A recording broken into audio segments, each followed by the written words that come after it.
প্রিয় দর্শক, আসসালামু আলাইকুম ওয়া রাহমাতুল্লাহি ওয়া বারাকাতুহু। আমি লেখক কবি মোহাম্মদ শহীদুল ইসলাম আপনাদের মাঝে কিছু বাস্তব কথা তুলে ধরছি, শুনুন। ছেলে সামনে আসলে কিছু শাশুড়ি ফেরেশতা হয়ে যায়, কিন্তু ছেলের চোখের আড়ালেই আসল রূপ বেরিয়ে আসে। সে তার ছেলেকে কখনোই পুরোপুরি বুঝতে দেয় না।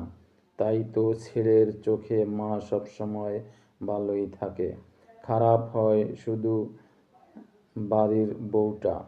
স্বামীকে তার মায়ের ব্যাপারে কিছু বলে ভাগ্য করে এমন শাশুড়ি পেয়েছ। তাকে কেমন বোঝায় তার মায়ের আসল বিষাক্ত রূপ। এখানেই অসহায় হয়ে যায় একটা মেয়ে। আল্লাহ হাফেজ। এটাই বাস্তব। আসসালামু আলাইকুম ওয়া রাহমাতুল্লাহি ওয়া বারাকাতুহু। যদি আপনাদের ভালো লেগে থাকে, লাইক, কমেন্ট, শেয়ার এবং সাবস্ক্রাইব করে আমার পাশে থাকুন। আল্লাহ হাফেজ।